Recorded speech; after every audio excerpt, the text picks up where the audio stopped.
Hi friends, അപ്പോൾ ഒരു day my life കണ്ടാലോ? ഞാൻ അതേ പുറത്തേക്ക് ഇറങ്ങി നോക്കിയപ്പോൾ ഉള്ള കാഴ്ചയാണ് ഈ കാണുന്നത്. ഞാൻ നോക്കിയപ്പോൾ അവിടെ ഒരു ചേച്ചി തീയൊക്കെ കൂട്ടിയിട്ട് തീ കായുന്നത് കണ്ട് കുറച്ചേരം ഞാനും പോയി തീയൊക്കെ കാഞ്ഞ് അന്ന് അല്പനേരം നടക്കാമെന്ന് വിചാരിച്ചു. ഞാനിങ്ങനെ ഡെയിലി നടക്കുന്ന കൂട്ടത്തിലൊന്നുമല്ല. പിന്നെ ദേ ഇവിടെയുള്ളവരാണെങ്കിൽ രാവിലെ തന്നെ എഴുന്നേറ്റ് മുറ്റത്ത് കോലം ഇടുന്നവരാണ്. നല്ല ഭംഗി കേട്ടോ അതൊക്കെ കാണാൻ. അതൊക്കെ കണ്ട് കുറച്ച് നേരം ഞാൻ അങ്ങോട്ടും ഇങ്ങോട്ടുമൊക്കെ നടന്നു. ഇവിടുത്തെ ക്ലൈമറ്റ് എന്ന് വെച്ചാൽ ഇപ്പം ചെറിയ ചൂടും നല്ല തണുപ്പുമാണ്. ഇപ്പം നമുക്ക് രാവിലെ എഴുന്നേൽക്കാൻ നല്ല മടിയായിരിക്കും. ഞാനാണെങ്കിൽ ഇന്ന് രാവിലെ 6 മണിക്ക് അലാറം വെച്ചിട്ട് അത് ഓഫാക്കിയിട്ട് പിന്നെയും കിടന്നു. അങ്ങനെ കഴിഞ്ഞാൽ പല്ലൊക്കെ തേച്ച് മുഖമൊക്കെ കഴുകി. പിന്നെ രാവിലെ ഇവിടെ വർക്കില്ലാത്തതുകൊണ്ട് കുഴപ്പമില്ല. എനിക്കാണെങ്കിൽ ഇപ്പോൾ ഉച്ച കഴിഞ്ഞാണ് വർക്ക്. അപ്പം എൻ്റെ രാവിലത്തെ ചെറിയ ചെറിയ കലാപരിപാടികൾ നിങ്ങളുമായിട്ട് ഷെയർ ചെയ്യാമെന്ന് വിചാരിച്ചു. അങ്ങനെ ഹോസ്പിറ്റൽ മുകളിലും റൂം താഴെയായിട്ടാട്ടോ വരുന്നത്. അതേ ഇതുപോലെ ഒരു ക്രീം ഇട്ട് കൊടുക്കാറുണ്ട് ഇപ്പം തണുപ്പായതുകൊണ്ട്. അതുപോലെ തന്നെ ഒരു ചെറിയ ലിബാമും കൂടെ തേച്ച് കൊടുക്കുകയും അങ്ങനെ ഞാൻ ലിബാമൊക്കെ തേച്ച് കൊടുത്തു.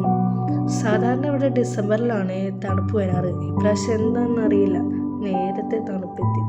പിന്നെ അതേ ലിബാമൊക്കെ തേച്ച് കൊടുത്ത് എൻ്റെ ഒരു ഡേ സ്റ്റാർട്ട് ചെയ്യുന്നതെന്ന് വെച്ചത് ഈ ഒരു കട്ടൻ ചായയിൽ നിന്നാണ്. കട്ടൻ ചായ കുടിച്ചില്ലെങ്കിൽ എനിക്ക് അന്നത്തെ ദിവസം ഭയങ്കര തലവേദനയായിരിക്കും. എന്താണെന്നറിയില്ല. ഈ ശീലം മാറ്റാൻ നോക്കിയിട്ടാണെങ്കിൽ പറ്റുന്നുമില്ല. ഞാനിപ്പോൾ ഒരു കട്ടൻ ചായ അഡിക്റ്റായി. കട്ടൻ ചായയോ പാൽ ചായയോ, വീട്ടിലായിരുന്നപ്പോൾ ഞാൻ പാൽ ചായ ആയിരുന്നു ദിവസം കുടിച്ചുകൊണ്ടിരുന്നത്. ഇവിടെ വന്ന് പിന്നെ അങ്ങനെ ദിവസം പാല് മേടിക്കാറില്ല. പിന്നെ ഇടയ്ക്ക് വല്ല കൊതി തോന്നുമ്പോൾ പാല് മേടിച്ച് ചായ ഇട്ട് കുടിക്കും. അങ്ങനെയാണ്. പിന്നെ ഇപ്പം കട്ടൻ ചായയിൽ തന്നെ നിൽക്കുകയാണ്. എനിക്ക് കട്ടൻ ചായ കുടിച്ചില്ലെങ്കിൽ അന്ന ദിവസം തലവേദനയൊക്കെ ആയിരിക്കും. പിന്നെ രാവിലെ തന്നെ ദോശയും പിന്നെ കടലക്കറിയുമാണ്. കടലയൊക്കെ കഴുകി വൃത്തിയാക്കി അതിലേക്ക് തക്കാളി, പച്ചമുളക്, പിന്നെ കുറച്ച് മഞ്ഞൾപ്പൊടി, ഉപ്പൊക്കെ ഇട്ട് ഞാനതവിടെ കുക്കറിൽ വെച്ച് വിസിലടുപ്പിക്കാൻ വെച്ചു. അതിനിതേ മാവിലേക്ക് കുറച്ച് ഉപ്പൊക്കെ ഇട്ട് കൊടുത്ത് നല്ല രീതിയിലൊന്ന് ഇളക്കി എടുക്കുന്നുണ്ട്. സാധാരണ ഞാൻ അരച്ച് വെക്കാൻ നേരത്ത് മാവ് സെറ്റാവാറില്ല. ഇത്തവണ എന്താണെന്നറിയില്ല, സെറ്റായിട്ടുണ്ട് നല്ല രീതിയിൽ. അത് കഴിഞ്ഞ് ഞാനിതേ പാൻ അടുപ്പത്ത് വെച്ചു. അതിലേക്ക് കുറച്ച് ഓയിൽ തടവി കൊടുത്ത് അത് കഴിഞ്ഞിതേ മാവ് ഒഴിച്ച് കൊടുത്തു. ഞാനാണെങ്കിൽ ദോശ ചുടാൻ നേരത്ത് കുറച്ച് നെയ്യ് ഒഴിച്ച് കൊടുക്കാറുണ്ട്. നെയ്യ് ഒഴിക്കുമ്പോൾ കുറച്ചുകൂടി ടേസ്റ്റ് തോന്നാറുണ്ട്. അത് കാരണം ഞാൻ നെയ്യ് ഒഴിച്ച് കൊടുക്കാറുണ്ട്. എനിക്കാണെങ്കിൽ ദോശയൊന്നും അത്ര വലിയ ഇഷ്ടമൊന്നുമല്ല. പിന്നെ ഇവിടെ വന്ന് എൻ്റെ കുറേ ശീലങ്ങൾ മാറിയിട്ടോ. ഈ പാവയ്ക്ക, കോവയ്ക്ക, വെണ്ടയ്ക്ക ഇതൊന്നും എനിക്ക് ഇഷ്ടമല്ല. പിന്നെ ഇവിടെ അതൊക്കെ കിട്ടുള്ളൂ, അതൊക്കെ കഴിച്ചേ പറ്റുള്ളൂ. അത് കാരണം ഇപ്പം ഞാനതൊക്കെ കഴിക്കാൻ തുടങ്ങിയിട്ടുണ്ട്. അങ്ങനെ നമ്മുടെ ദോശ അപ്പുറം ഇപ്പുറവും നല്ല രീതിയിലൊന്നും മുരിയിച്ചെടുത്ത് പിന്നെ ഹോസ്പിറ്റലിലാട്ടോ ഈ ചെടിയെല്ലാം നട്ടു വെച്ചിരിക്കുന്നത്. ഞങ്ങളുടെ സാറിന് ഭയങ്കര ഇഷ്ടമായി ഈ ചെടികളൊക്കെ. അപ്പം ഞാൻ അതിന് വെള്ളം ഒഴിക്കുകയാണ്. നല്ല രസം കേട്ടോ. ഇത് 10 മണിയാണ്. ഓരോ ചട്ടിയിൽ ഞങ്ങളിങ്ങനെ നട്ടു വെച്ചിട്ടുണ്ട്. അപ്പം നല്ല ഭംഗിയായത് ഇങ്ങനെ പൂവൊക്കെ ഇട്ടിരിക്കുന്ന കാണാൻ. പിന്നെ ഈ പാത്രത്തിൽ നട്ട ഈ ചെടി കുറേ ഉണ്ടായിരുന്നു. കുറേ കാട് പോലെ ആയപ്പോഴേക്കും ഞങ്ങളാണെങ്കിൽ പറിച്ച് വേറൊരു പാത്രത്തിലേക്ക് നട്ടു. പിന്നെ ഒന്നും കൂടെ ഒരു നല്ല രീതിയിൽ സെറ്റ് ചെയ്തെടുത്താണ്. അങ്ങനെ എൻ്റെ കുറച്ച് തുണിയൊക്കെ അലക്കാനുണ്ടായിരുന്നു. അപ്പം ഞാൻ അതൊക്കെ മുക്കി വെക്കുകയാണ്. ചൂടുണ്ട്, പക്ഷെ നമുക്ക് ചൂടറിയാൻ പറ്റുന്നില്ല. കാരണം തണുപ്പുള്ളത് കൊണ്ട് അങ്ങനെ ചൂടറിയാൻ പറ്റുന്നില്ല. ഇവിടെ ഉള്ളവരാണ് ഇങ്ങനെ ഇരുന്ന് കേട്ടോ അലക്കുന്നത്. അപ്പം എൻ്റെ കുറച്ച് ബെഡ്ഷീറ്റൊക്കെ ഉണ്ടായിരുന്നു. അതൊക്കെ ഞാൻ അലക്കി ഇടുവാണ്. പിന്നെ നമ്മൾ അലക്കിയിടുമ്പോൾ തന്നെ പെട്ടെന്ന് തന്നെ ഉണങ്ങി കിട്ടും. ചൂട് സമയമാകുമ്പോഴേക്കും നമുക്ക് ഒട്ടും സഹിക്കാൻ പറ്റത്തില്ല. ഭയങ്കര ചൂടായിരിക്കും. പിന്നെ കൂളറും ഫാനും എല്ലാം കൂടെ ഒരുമിച്ചിട്ടേ ഉറങ്ങാൻ പറ്റുള്ളൂ. അതുപോലെ ചൂടായിരിക്കും. അപ്പം നമ്മൾ ആലോചിക്കും ഒന്ന് പെട്ടെന്നൊന്ന് നാട്ടിലെത്തിയാൽ മതിയായിരുന്നു. അങ്ങനെ തുണിയൊക്കെ അലക്കിയിട്ട് പിന്നെ തുണി ഊരിപ്പിഴിഞ്ഞിടും കേട്ടോ. 2 തവണ ഞാൻ ഊരിപ്പിഴിഞ്ഞിടുവേ. നമ്മളത് ഇവിടെ തന്നെ ഹോസ്പിറ്റലിൽ ഇവിടെ തന്നെ കേട്ടോ അലക്കാറ്. കാരണം താഴെ അതിനുള്ള സൗകര്യങ്ങളൊന്നുമില്ല. പിന്നെ കുറച്ച് സ്കിൻ കെയറിലേക്ക് പോകാമെന്ന് വിചാരിച്ചു. ഞാനങ്ങനെ ഡെയിലി സ്കിൻ കെയർ അങ്ങനെയൊന്നും ചെയ്യുന്ന ആളല്ല. സമയം കിട്ടുന്ന പോലെ ഇടയ്ക്കങ്ങ് ചെയ്യും. ഇപ്പോഴാണ് എൻ്റെ മുഖത്ത് കുരുവൊക്കെ വരാൻ തുടങ്ങിയിട്ടുണ്ട് കേട്ടോ. കറുത്ത കുരുകളൊക്കെ വരാൻ തുടങ്ങിയിട്ടുണ്ട്. അപ്പം ഞാൻ ഇട്ട് കൊടുക്കുന്നത് മിൽട്ടാണി മിട്ടിയും പിന്നെ ഞാൻ സാധാരണ ഇതിൽ ഉപയോഗിക്കുന്നത് തൈരാണ്.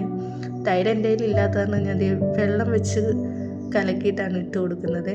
അപ്പോൾ എൻ്റെ മുഖത്ത് നല്ല രീതിയിൽ അത് തേച്ച് കൊടുക്കുന്നുണ്ട്. പിന്നെ കഴുത്തിലും തേച്ച് കൊടുക്കാറുണ്ട്. ഇന്നാണെങ്കിൽ കഴുത്തിൽ ഞാൻ ഇട്ടില്ല കേട്ടോ. മുഖത്തൊക്കെ നല്ല രീതിയിൽ തേച്ച് കൊടുത്തു.